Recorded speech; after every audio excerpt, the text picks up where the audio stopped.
Hey guys, ഇന്നൊരു evening ഒക്കെ ആയപ്പോൾ ഭയങ്കരമായിട്ട് വിശക്കുന്നുണ്ടായിരുന്നു മക്കൾക്കും എനിക്കൊക്കെ. അപ്പോൾ ഞാൻ ജെപ്റ്റോ എന്ന് പറഞ്ഞ ആപ്പിൽ നിന്ന് ഞാൻ കുറച്ച് ബനാനയും നൂഡിൽസൊക്കെ മേടിച്ചു കേട്ടോ. അത്യാവശ്യം നല്ല പാക്കേജിങ് ആയിരുന്നു കേട്ടോ അവരുടെ. അപ്പോൾ ബനാനൊക്കെ ഇതിങ്ങനെയാണ് വന്നപ്പോൾ വേദു കഴിക്കാൻ തുടങ്ങി. ഇത് നൂഡിൽസ് എന്തോ ഒരു കൊറിയൻ ചൈനീസ് അങ്ങനെ എന്തോ ഒരു ടൈപ്പ് നൂഡിൽസാണ്. അപ്പോൾ ഞാൻ ഇതുവരെ കഴിച്ചിട്ടില്ല, അപ്പോൾ അങ്ങനെ മേടിച്ചതാണ്. അപ്പോൾ അതും ഒരു കവറിലൊക്കെയാണ് ഇട്ടിട്ടാണ് അവർ തന്നത്. ഞാൻ വേഗം കുറച്ച് വെള്ളം ചൂടാക്കാൻ വെച്ച് അതിൽ അവരൊരു 2 ടൈപ്പ് മസാല, ഒരെണ്ണം ഓയിലായിരുന്നു, എന്തൊരു ടൈപ്പ് ഓയിൽ, പിന്നെ മസാല, അത് ഞാൻ അതിലേക്ക് ഇടുക. അത് ആഡ് ചെയ്യുമ്പോഴൊക്കെ എൻ്റെ കയ്യിലൊക്കെ ആയി ആകെ മെസ്സിയായിരുന്നു. പിന്നെ ഞാൻ അതവിടെ വേവിക്കാൻ വെള്ളം തിളച്ച് അതിലേക്ക് ഇട്ട് അടച്ച് വെച്ചിട്ട് എൻ്റെ മക്കൾക്ക് ഞാൻ പാല് കൊടുക്കാൻ വേണ്ടി വന്നു ഗെയ്സ്. ഇവന്മാർ ഉറങ്ങി എണീച്ച് വിശന്ന് പ്രാന്തന്മാരായി വന്നിരിക്കുകയായിരുന്നു. അപ്പോൾ പാലൊക്കെ കിട്ടിയപ്പോൾ 2 പേരും സെറ്റായി ചിയേഴ്സൊക്കെ പറഞ്ഞ് പാല് കുടിക്കുകയായിരുന്നു കേട്ടോ 2 പേരും. അപ്പോൾ അവരവിടെ ഇരുന്ന് പാല് കുടിക്കുന്ന ടൈമിൽ ഞാൻ നേരെ കിച്ചണിലേക്ക് ഓടി. എൻ്റെ നൂഡിൽസ് എന്തായെന്ന് എനിക്ക് അറിയണമല്ലോ. അപ്പോൾ ഞാൻ വേഗത്തെ നൂഡിൽസൊക്കെ ഇളകും. നല്ല വണ്ണുള്ള തടിയപ്പൻ നൂഡിൽസ് ആയിരുന്നു ഗൈസ്. അപ്പോൾ ഞാൻ കുറച്ച് ടേസ്റ്റ് ചെയ്തു.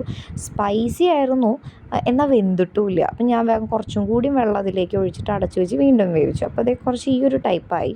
എന്നിട്ട് ഞാനത് വേഗം ഒരു ബൗളിലേക്ക് എടുത്തപ്പോഴേക്കും അനിയൻ വന്നപ്പോൾ അവന് ഞാൻ ടേസ്റ്റ് ചെയ്യാൻ കൊടുത്തു. നല്ല ചൂടുണ്ടായിരുന്നു. അവൻ വേഗം ചൂടൊക്കെ ഊതൊക്കെ ചെയ്തിട്ട് അവൻ കഴിച്ചു നോക്കിയപ്പോൾ അവൻ പറഞ്ഞു നല്ല ടേസ്റ്റ് ഉണ്ട്, ഒരു വെറൈറ്റി ടേസ്റ്റ്. നമ്മൾ ഈ നൂഡിൽസ് ഇപ്പി അല്ലെങ്കിൽ നോർമലി എന്തെങ്കിലും ഉണ്ടാക്കാമെന്നല്ലാതെ ഒരു ഗാർലിക്കിന് ഒരു പ്രത്യേക ഒരു ടേസ്റ്റായിരുന്നു. ഇത് എൻ്റെ ഇതാണ് കേട്ടോ, ഞാൻ ടേസ്റ്റ് ചെയ്യാൻ തുടങ്ങി.